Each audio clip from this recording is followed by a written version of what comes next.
শিক্ষার্থীরা কেমন আছো তোমরা? আশা করি সবাই ভালো আছো আর ভালো থাকবে, এটা হচ্ছে আমাদের কামনা। তোমাদেরকে আবারও আমার অনলাইন ক্লাসে স্বাগত জানাচ্ছি। আশা করি তোমরা নিয়মিত স্টাডি করতেছো। তোমাদেরকে পড়াচ্ছিলাম কমপ্লিটিং সেন্টেন্স থেকে। কমপ্লিটিং সেন্টেন্সের বেশ কয়েকটি নিয়ম দিয়েছিলাম। এরপরে দেখো বাকি নিয়মগুলো দেওয়ার চেষ্টা করব। সবাই খুব মনোযোগ সহকারে ক্লাস উপভোগ করার চেষ্টা করো। দেখো, as if, oblique, as though, as if, oblique, as though অর্থ হচ্ছে যেন। তাহলে as if, oblique, as though এর অর্থ হচ্ছে কি বলতো? যেন। সবসময় মনে রাখবে as if এবং as though এর পূর্ববর্তী অংশ, মনে করো এখানে আছে as if অথবা as though, এদের পূর্ববর্তী অংশ যদি প্রেজেন্ট ইনডেফিনিট টেন্সের হয় তাহলে পরের অংশ পাস্ট ইনডেফিনিট হবে।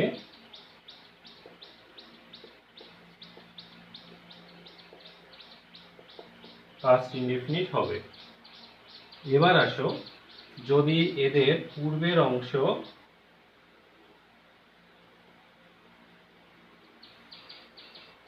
পাস্ট ইনডেফিনিট হয় তাহলে অপর অংশ, দ্যাট মিন্স পরের অংশ পাস্ট পারফেক্ট হবে। পাস্ট পারফেক্ট টেন্সের হবে। তাহলে কি দাঁড়াচ্ছে বলো তো? যে পূর্বের অংশ প্রেজেন্ট ইনডেফিনিট হলে পরের অংশ পাস্ট ইনডেফিনিট হবে।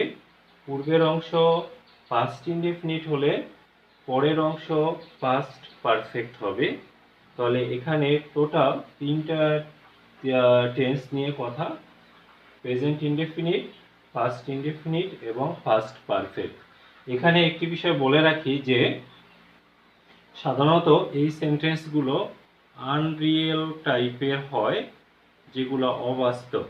এখানে যদি পূর্বের অংশ পাস্ট ইনডেফিনিট হয়, পরের অংশ পাস্ট পারফেক্ট হয়, এবং পূর্বের অংশ যদি প্রেজেন্ট ইনডেফিনিট হয় এবং পরের অংশ যদি পাস্ট ইনডেফিনিট হয়, আর পাস্ট ইনডেফিনিট টেন্সে যদি বি ভার্ব দরকার পড়ে, বি ভার্ব তোমরা জানো am, is, are, was, were, এর পাস্ট ফর্ম হচ্ছে ওয়াজ এবং ওয়ার।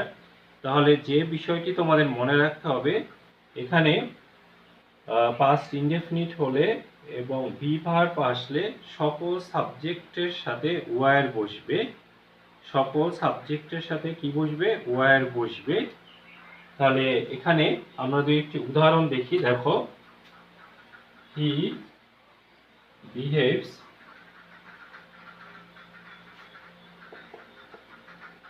he behaves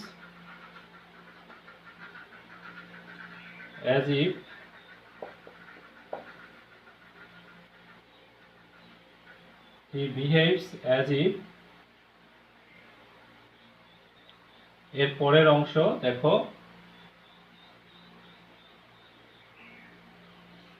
এখানে as if অথবা কি থাকতে পারতো? as though।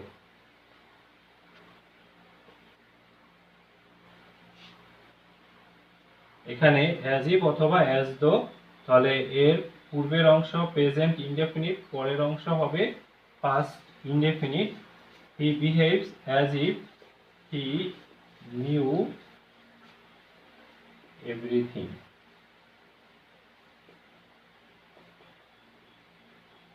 he knew everything, সে এমন ব্যবহার করে যেন সে সবকিছু জানে। এখানে দেখো, পূর্বের অংশ প্রেজেন্ট ইনডেফিনিট, পরের অংশ দেখো পাস্ট ইনডেফিনিট।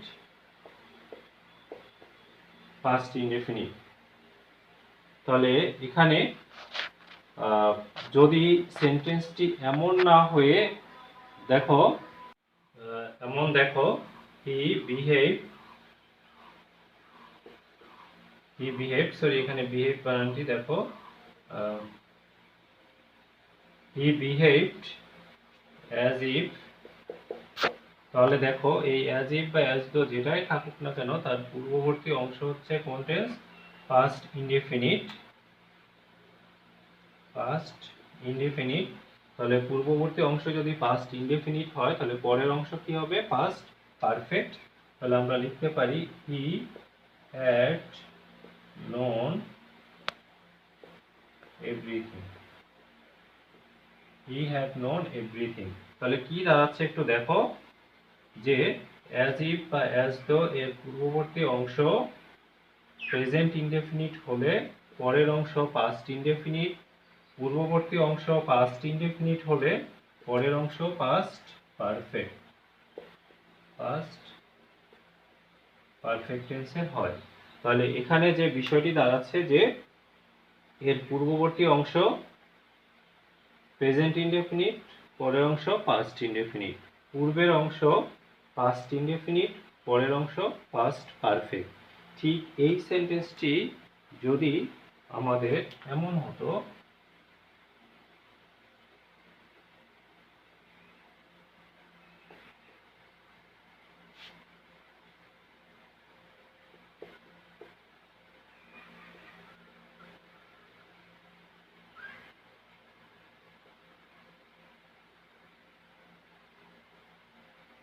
যদি এমন হতো দেখো, হি বিহেভস অ্যাজ ইফ অথবা অ্যাজ ইফ অথবা অ্যাজ দো যেটাই হোক না কেন পূর্বের অংশ প্রেজেন্ট ইনডেফিনিট, এখন আমি বলবো সে এমন ব্যবহার করে যেন সে একটি পাগল, আসলে পাগল না কিন্তু পাগলের মতো, এই জন্য এগুলো হচ্ছে আনরিয়েল পাস্ট টেন্স। তাহলে এখানে হি সাবজেক্ট হচ্ছে হি, হির সাথে যদি আমরা ওয়াজ এবং ওয়ার্ড থেকে আমরা ওয়াজ বসাই কিন্তু এখানে কি হবে? ওয়ার। হি ওয়ার আমেজড। তার মানে হচ্ছে যেহেতু আনরিয়েল পাস্ট টেন্স সেহেতু সকল সাবজেক্টের সাথে এখানে ওয়্যার বসবে, সেটা আই, উই, হি, দে যেটাই হোক না কেন সব কিছুর সাথেই কি বসবে? ওয়্যার বসবে। যেমন একজন মানুষের পক্ষে সবকিছু জানা সম্ভব না, এটিও কিন্তু অবাস্তব, কিন্তু সে এমন ব্যবহার করে যেন সে সবকিছু জানে। তাহলে আমরা যে বিষয়টি বুঝলাম যে এই সেন্টেন্সগুলো সাধারণত অবাস্তব কিছু বোঝায়, আসলে যার বাস্তবতা নেই এমন, এমনটাই মনে হয়। এই সব ক্ষেত্রেই মূলত পূর্বের অংশ প্রেজেন্ট ইনডেফিনিট, পরের অংশ পাস্ট ইনডেফিনিট, আবার পূর্বের অংশ পাস্ট ইনডেফিনিট, পরের অংশ পাস্ট পারফেক্ট, এবং মাঝখানে থাকে অ্যাজ ইফ অথবা as though. He tells the matter as if বা as though, সে বিষয়টি বলে, he tells the matter বা he says the matter as though যেন he saw it, যেন সে এটা দেখেছিল, আসলে সে সেখানে প্রেজেন্ট ছিল না, উপস্থিত ছিল না, কিন্তু এমনভাবে ঘটনাটি বলে যেন সে এটা দেখেছিল। পূর্বের অংশ প্রেজেন্ট ইনডেফিনিট, পরের অংশ পাস্ট ইনডেফিনিট। আবার মনে করো he told the matter as though were he were present there, যেন সে সেখানে উপস্থিত ছিল।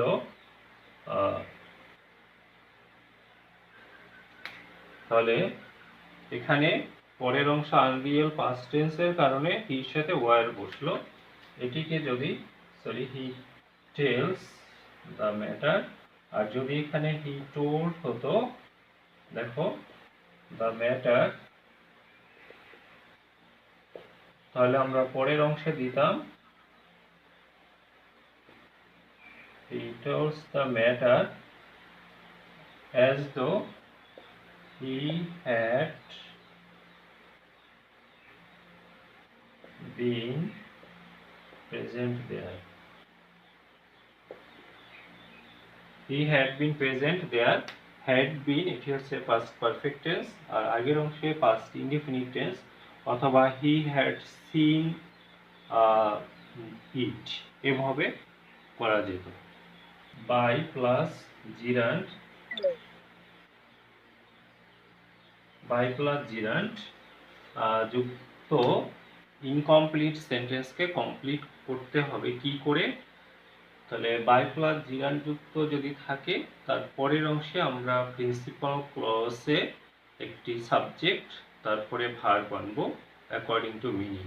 এখানে যে বিষয়টা তোমাদেরকে বলে রাখতে চাই, জিরান্ড আসলে কি? তোমরা জানো, তোমাদেরকে এর আগে আমি ভার্বের ক্লাসিফিকেশন দিয়েছিলাম, সেখানে ফিনিট ভার্বকে দুই ভাগে ভাগ করা হয়েছিল।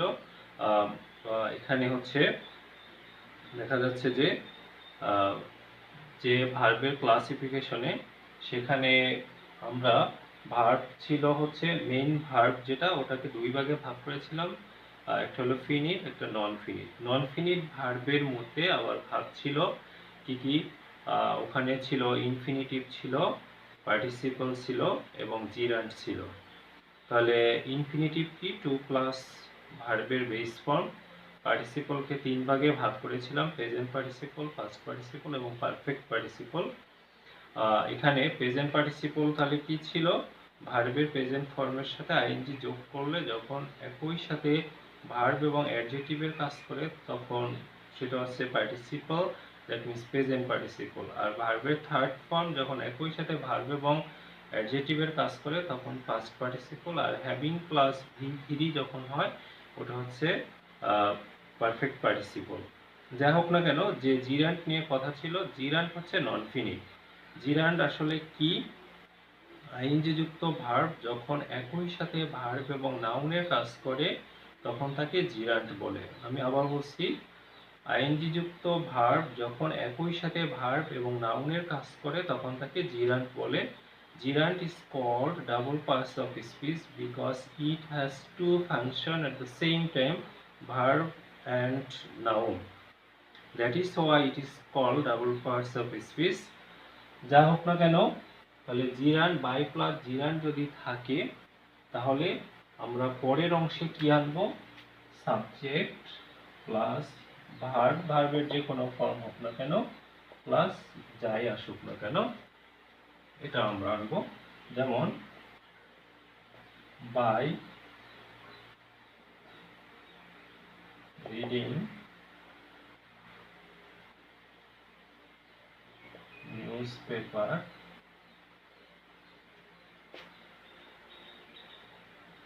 you can know the world news. World news, তুমি সংবাদপত্র পড়ে বিশ্ব সংবাদ জানতে পারো, you can know the world news. এরপরে দেখো এখানে আমি কি করলাম, এটা হচ্ছে বাই প্লাস জিরান্ড, এর পরের অংশে প্রিন্সিপাল ক্লজে সাবজেক্ট সাবজেক্ট ভার্ব, বাকি অংশ আনলাম। আবার এমনও হতে পারে প্রথম অংশ তোমার গ্যাপ থাকতে পারে, পরের অংশ দেওয়া থাকতে পারে। He can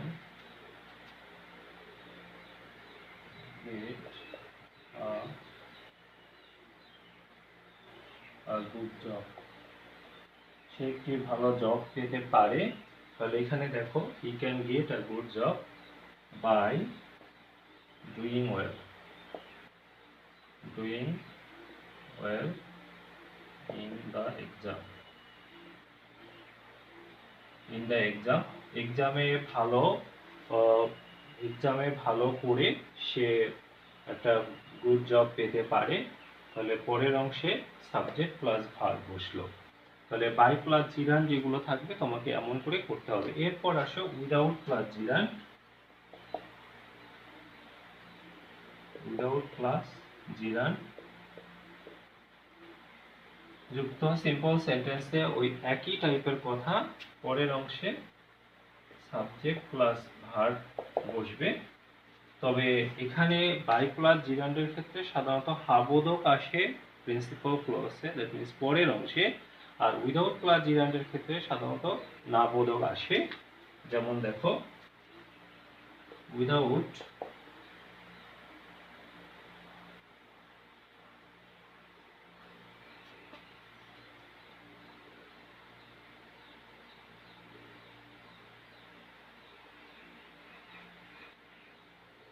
without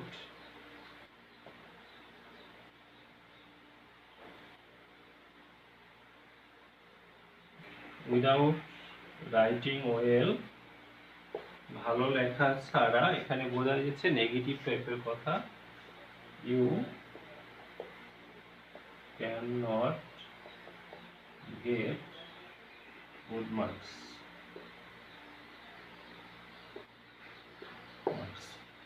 তাহলে পরের অংশে সাধারণত নেগেটিভ টাইপের হয়। আশা করি তোমরা আজকের যে নিয়মগুলো দিলাম তোমরা বুঝতে পেরেছো। প্রথম যে নিয়ম ছিল তা হচ্ছে যে অ্যাজ ইফ অথবা অ্যাজ দো, অ্যাজ ইফ অথবা অ্যাজ দো এর পূর্ববর্তী অংশ প্রেজেন্ট ইনডেফিনিট হলে পরের অংশ পাস্ট ইনডেফিনিট, পূর্বের অংশ পাস্ট ইনডেফিনিট হলে পরের অংশ পাস্ট পারফেক্ট হয়। আর এখন যে বিষয়টা দিলাম উইদাউট প্লাস জিরান্ড এবং by plus gerund, without plus gerund যুক্ত যে সেন্টেন্স থাকে এখানে পরের অংশে সাধারণত subject plus verb principal clause এবং নেগেটিভ টাইপের হয়। আর বাই প্লাস জিরান্টে পরের অংশে সাবজেক্ট প্লাস ভার্ব থাকে, সাধারণত এটা হাবোধক টাইপের হয়। আশা করি এই নিয়মগুলো বুঝতে পেরেছো। সবাই ভালো থাকো, সুস্থ থাকো, দেখা হবে আগামী ক্লাসে। আল্লাহ হাফেজ।